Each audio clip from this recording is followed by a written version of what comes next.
Sometimes we get so wrapped up in our job as parents or in relationships, we're really good at loving people, but not so good at loving ourselves. How to love yourself. 3 powerful steps today.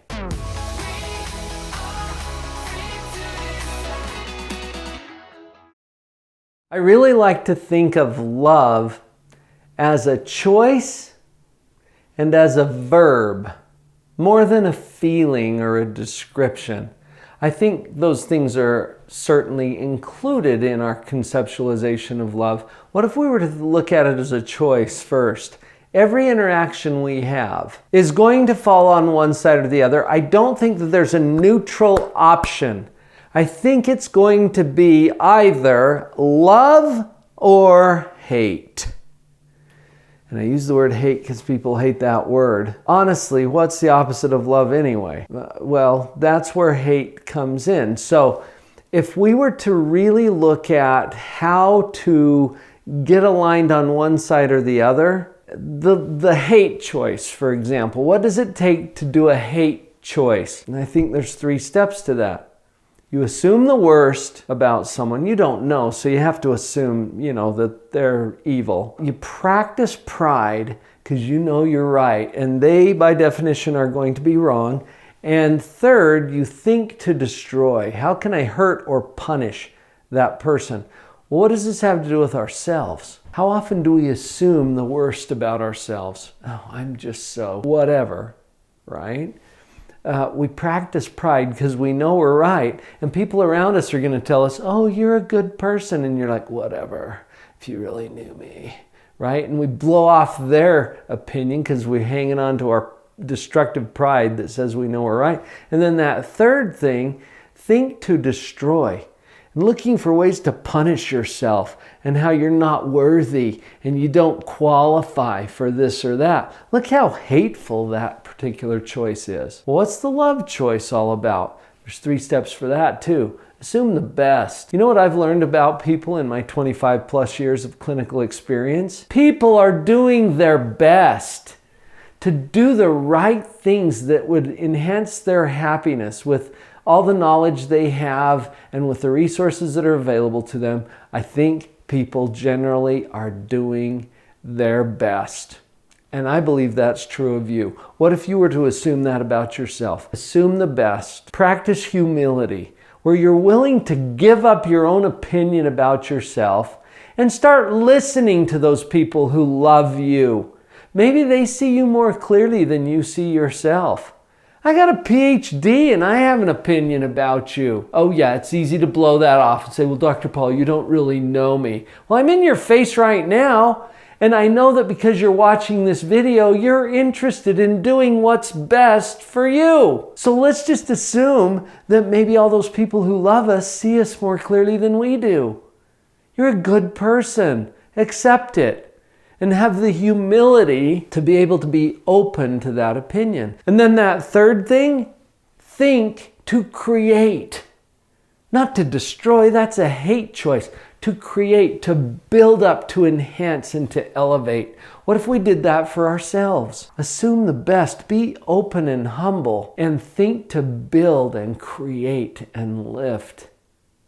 That is powerful when we look at love as a choice. It's also a commitment. My wife shared this with me recently. When she heard a podcast or a speech that was given, and this person made a distinction between love as a feeling and love as a commitment.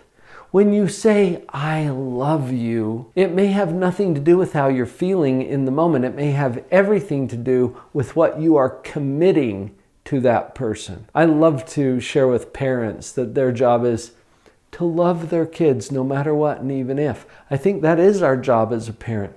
What about with ourselves? What about with our spouse? What about with those other people in our world? Same thing. To commit to love doesn't necessarily mean anything about a current feeling. It's a commitment. It's a promise as much as anything. It's a proven fact that we experience and feel more love toward those of whom we have some responsibility and take some care. Well, that's a good clue. for one way to choose love toward ourselves. Take care of yourself. We already know that if you do that, you will feel more loving toward yourself. Take care of yourself. Take time to do the things that light you up. Spend some time taking care of your appearance, your health, your finances, your fitness, everything that has to do with the functioning of this person that is you. Take care of yourself. Powerful way to love. Here's the second powerful tip. Be fully present. This is backed up by research that shows that when our mind gets pulled into the past or into the future, we start to experience depression or shame or guilt or anxiety and fear and worry. Those are all past or future focused. Present is good because right now we're good. Be fully present. If you are doing the dishes, be present with the dishes. Feel the water on your hands. Feel a sense of gratitude that you have dishes and that you had food to get them dirty. Not everybody in the world experiences that level of abundance. Connect with that. That's going to change how you feel. The word present in the English language has at least 3 meanings. It means here, in this place. It means now, in this time, and it means gift. Because we can give someone a present, and that's a gift. I think it's a gift that we can give ourselves to be fully present with whomever and with whatever. That is a powerful way to choose love for yourself. Now, the third powerful tip that I want to share with you has to do with our focus. And where our focus is, there's different areas that can draw our attention. And the short version is it's either about you or it's about other people. When we focus on ourselves, and this is a paradox, I know, because one of the best ways to love yourself is to forget about yourself. I already said you got to take care of yourself because you're going to love those that you care for. But beyond that self-care, what if we were to just forget about ourselves for a moment? What if it's not about me? What if my focus gets shifted to other people and how I can bless or lift or elevate those other people? I start to feel better. I get out of the judgment or the insecurity or the anxiety that happens when I focus on myself. I had a powerful experience with this as a young man. At the age of 21, I had just completed 2 years of service where my focus was on the people that I was serving. It was an amazing opportunity for me at that age to experience that. As I came home from this service experience, my focus shifted from serving those people to now, what am I going to do? And it's a question I had to answer, but honestly, as my focus came back to me, the anxiety started to return. And I started to feel a little lost. It's a powerful concept to get outside of ourselves and focus on other people, which is one of the best things that we can do to love ourselves. I love the paradoxes in psychology. I guess I just shared some of those with you. This is fun, isn't it? To learn more about how to operate the equipment. I've got a course that I think you're going to love. It's called the Positivity Power Up. And it's a great way to choose love for yourself.